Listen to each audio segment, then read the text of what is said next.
With great power comes great responsibility. My content existed because I tried my very hardest to be an absolute and utter realist, especially with uncomfortable truths. I was pointing out that very uncomfortable. Is that a truth? It's an uncomfortable truth in many parts of the world. It's not a truth that I'm happy about. I don't want to be seen as a negative influence in the world. I know that there's a whole bunch of men. I get thousands of emails a week from men whose lives I've saved. I get thousands of emails a week from men who are on the verge of suicide and I've saved their lives. I believe in protecting and providing. I've been misunderstood. I don't want anybody to be offended by anything I say. I want to be a positive force in the world. I don't want anybody to hear what I say and make them feel bad about themselves. I want all people to live righteous and good, whether they're male or female. I think righteous is living true to your heart and knowing that you're doing good by people, not snaking anybody, not lying to anybody. I know I live a very righteous life. The government is not capable of helping the poor. And this is why it's so important as a person, you take personal responsibility and understand you're living in a world where the matrix can be cracked. You can make a bunch of money, but you need to take responsibility and do it. I refuse to accept that there are people out there who cannot become happy, contented individuals. I refuse to accept we live in a world where God has created people who, no matter how hard they work and how good their life becomes, can't be happy. I don't accept that. I accept that the universe is a very giving place and that God loves all of us. And if you try your best and you work hard, you can become a better person. I'm telling the younger generation that if they don't get up and work hard and make sure that they're important, that the world's not going to give a shit about them. 99% of my content was aimed at men, telling them the truth, saying that as a man, you're born with no inherent value. You have to become important. You have to go through some pain or go through some suffering to make people care about you. Otherwise, you're not going to matter. As a dude, if you walk into the party and you've put no effort into your life, nobody gives a shit. Nobody cares about you. And every man out here knows. And one of the great things about the masculine journey and masculinity is that we've all lived a semi-similar story. It's kind of cool. Like, we've all been the teenager, gets heartbroken. We've all been unimportant. We've all worked hard and then started to get some clout. And then we've all kind of lived the same kind of journey. So I say to everybody out there, yeah, if you don't follow that path and follow that journey and in one way or another get to the top, whether it's fighting, whether it's comedy, whether it's musician, whatever it is, if you're just going to stay somewhere near the bottom and then at the age of 44, email me saying I'm depressed, well, of course you're depressed. Loser. Yeah. But that was your choice because you have to build yourself as a man. And if you decide not to build yourself, then your life's going to suck. My main message is to resist the slave mind, to understand that every single thing you're being told has an agenda behind it or you wouldn't be told it otherwise, to examine every strongly held belief you have and try and identify where it comes from and why you have it. I sit and argue with people, I discuss things with people, and they so fervently believe a point. And I say, why do you believe that so much? Like, do you have personal experience? No, but I saw the news. The news told you X, and now you are desperate. You will sit here for hours arguing that point. A lot of people are completely empty vessels ready to be programmed. And I try and tell people, listen, to just stop for a second and understand that the things they're telling you to believe are not necessarily for your benefit. The people who make the rules don't make the rules for the benefit of everybody. They make the rules for the benefit of the people who make the rules of the game. So telling people to resist a slave mind and just be critical thinkers, keep their brain open, pay attention to things, be perspicacious, that's the general theme. And it doesn't matter whether you're left, right, liberal, man, woman, etc. It's just think for yourself. That's the general message. I believe men and women are a beautiful union. I think we're slightly different, but when we work together, we're the most powerful force in the world. And I certainly believe that men and women, when they work together, it's the most beautiful force on the planet. So of course I believe in men and women. Of course I believe in love. Of course I believe in marriage. Of course I believe in family. Okay. I believe in marriage in the traditional sense. I believe a man has a duty to stand up and be a real man. I believe that the problem with the world today that we are facing is that not enough men are sticking to the age-old ways of masculinity. I believe that me standing up and saying a man must protect a woman and provide for her, so he needs to make sure that she's safe. He needs a degree of authority. I believe women are sovereign individuals and they can make any choice they so desire. I think that it's important that we remember that a man has a duty. I think I certainly in my relationship have a financial responsibility to provide for my woman. My woman would never have to work unless she wanted to because I'm the kind of person who works hard enough. And I'll make another point that needs to be said. The number of women who have stood up and stuck up for me is ignored. Thousands of women are making videos saying, I've met Andrew Tate, he's such a nice guy. I wish I had a man like Andrew Tate who felt responsible to protect and provide for me. You know what? I do belong to my husband. That's why I married him and I love him. We ignored the thousands of women who stood up and stood by me and said everything I said is true. This is that there's a large contingent of men who still want to make money, go to the gym, be strong, drive a fast car, be traditionally masculine, and don't want to be shamed for that. And I believe that feeling depressed is real. I don't believe depression as a clinical disease is real. No. I think PTSD is very real. Unfortunately, I have some friends who suffer from that. I know that feeling depressed is real. I believe that the number one power you have against these things are trying to take control of your own mind and affecting your own life. I believe that it's not healthy to hand over all your power and believe that depression is an outside disease that you can't affect. I know that when I've had difficult periods in my life, and also many of my friends, like I've said, suffer from PTSD and been through terrible things. I've lived a very difficult life, and I know people who have, that the things that made them feel better is when they woke up and said, you know what, I'm not gonna allow this to damage me anymore. I'm gonna take responsibility. I'm gonna get up and I'm gonna fight this as hard as I can. If someone comes to me and says, I'm clinically depressed, or I feel very, very sad, I would say the first thing you need to do is stop accepting the identity of a clinically depressed person. Stop accepting you have no control over this. And what you need to do is stop identifying that way, and let's work together to try and fight against it. A lot of people who are clinically depressed are suffering with something in their life, and if you fix the problem in their life, perhaps they won't feel depressed anymore. The thousands of people who have emailed me saying, my doctor told me I was clinically depressed and it's a disease that I have got in my brain and I can't be fixed. And I started listening to you and I realized that that's not the case and I can fix my own life, and you're the only person who has ever helped me. I believe feeling depressed is real. I do not believe it's a disease that you catch from the sky and you cannot affect. I believe that no matter what happens, I believe you have control of your own mind and you can fight against it. I believe if you change your circumstances in your life, you may feel different. I'll give you a quick example. I had a guy who emailed me saying he was clinically depressed and he was going to kill himself. I obviously am not a psychiatrist, I'm not a doctor.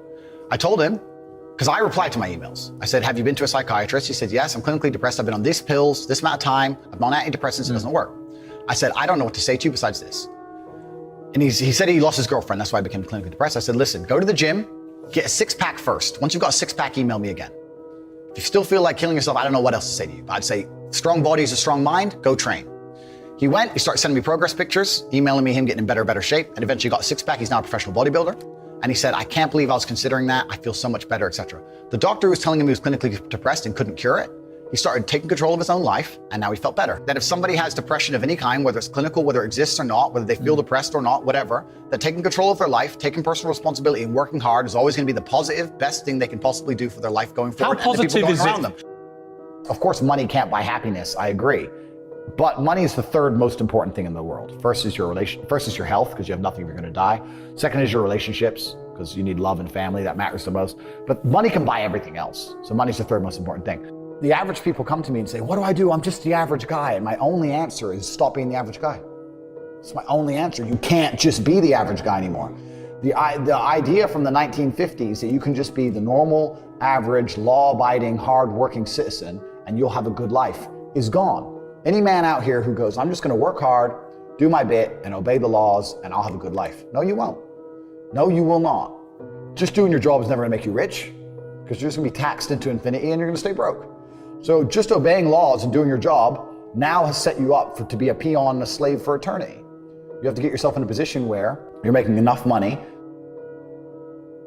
You don't know what to talk about, then you don't understand money. So go learn how money works. Go learn how a bank works. Go sit on YouTube for free. You don't just pay 50 grand in 4 years like a university. Go sit on YouTube and understand money, banking, or the real estate market, any of it. Understand the last housing price crash, why it happened, understand mortgage rates and how that's affected by interest rates. Understand it, and then go sit with someone else who understands it and talk about it. People should, even if they haven't got a penny in the world, should be going to these meetings about real estate, about investing, especially if it's cheap, they should go. Just meet other people who at least have money. Have conversations about money, talk about it. How are you gonna get what you don't talk about?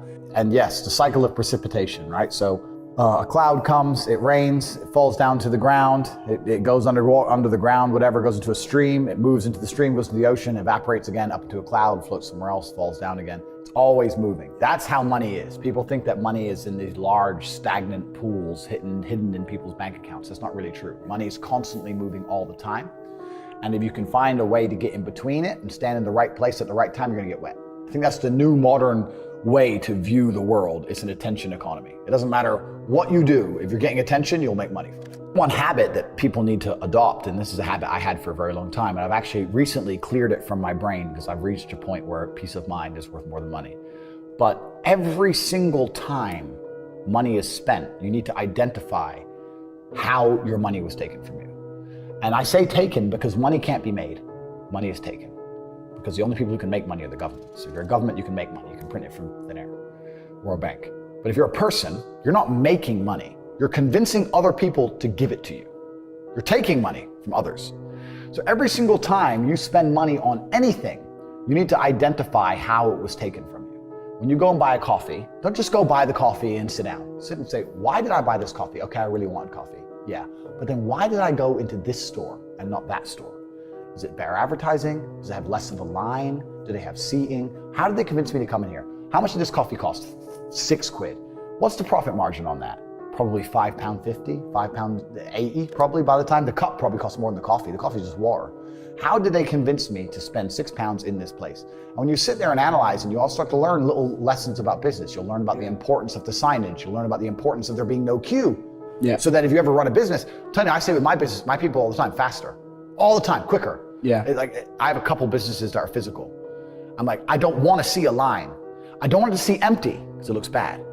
So when there's lines, you work fast. When we're down to 1 or 2 people, you take your time, you talk to the customer. Right.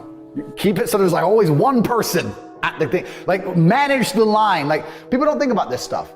No one's gonna sit and wait in a long queue. Maybe some idiots will, but people like me won't. We got shit to do, right? My time's worth money. I'm not gonna stand and wait in a line.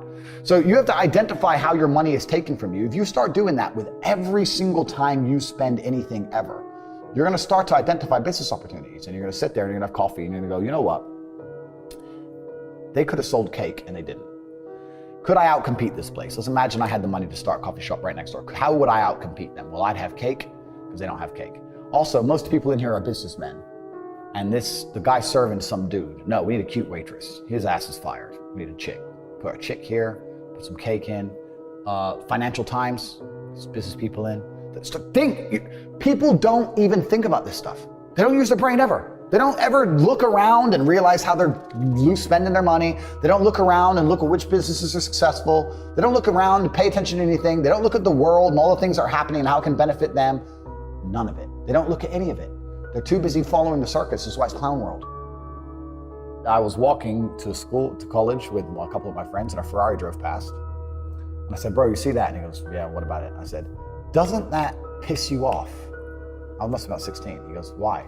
So this dude has 400 G's for a car, 400 grand. I'm walking 4 miles to college because my mom hasn't got any car. He has 400 grand. Do you think he works a job? Do you think he's behind a counter somewhere? He knows something about the world that I don't know. And they were like, well, he's rich. I'm like, yeah, I know. I didn't say he wasn't rich, dummy. I'm saying he knows something about the world I don't know. And I was intrigued, and it angered me. I couldn't sleep for weeks. I was pissed off. Every time I saw somebody with genuine money, I understood that everything I was being told and taught and they were trying to make me believe just simply wasn't true. I was like, none of these people are getting these things by following the path that the system is trying to make me follow. And everybody intrinsically knows this. If you go to if you're at a BP, you're at a petrol station, and I pull up in my Lamborghini, nobody goes, wow, he went to school. Yeah. He studied hard. And they do that because they know that the easiest way to amass wealth is to break the rules, because the rules are not designed to allow most people to make money. You can make money within the rules, of course you can, but most people don't.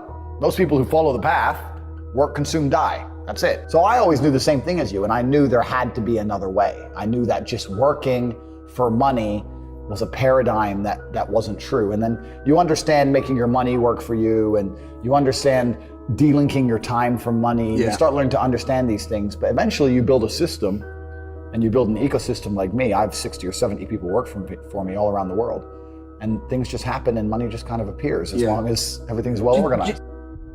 I mean, in my experience, like imagine if I didn't have all this money and I had to go get a job again, I'd get a sales job, because I've always been a salesman. And I think that's a very important life skill to have, to be good at sales and to deal with the stress and have a commission-only environment. But I don't know if they even teach sales in university. Yeah, it's all garbage. They don't teach anything important. They just teach anything. They teach things that are going to keep you inside the slave mind. And they want you to go to school and then go to college and then go to university and get in debt.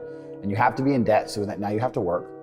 And you're working and you're in debt, and then they want you to take on more debt if possible in the form of a mortgage, which a lot of people do, which we can talk about because I know you're the property guy. Yep. And then you're in debt now, and once you're in debt, you can't really quit your job, and it's very difficult for you to leave the country.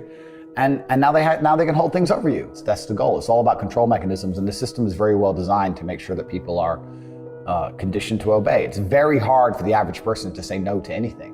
Unless you have millions and millions and millions of dollars, it's very difficult to even have an opinion on subjects.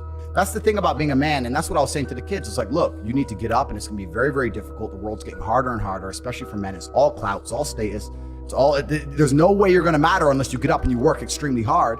Should young men aspire to work very hard, have no criminal record, become multimillionaires, protect and provide for the women close to them, be sovereign so they can stand up and have their own points of view in face of cancellation, be able to not be mentally intimidated when they go on national TV and there's traps set up for them? Yeah, I believe that confident, strong men who stand up and protect and provide for women are a good thing for the world and a good force for the world. And I don't think that I put a magic spell on anybody. I think there's a whole bunch of men in the world who understands my value. And if men grow up to be like me, you're gonna have a whole bunch of people with no criminal record, dedicated athletes, who protect and provide for the people close to them,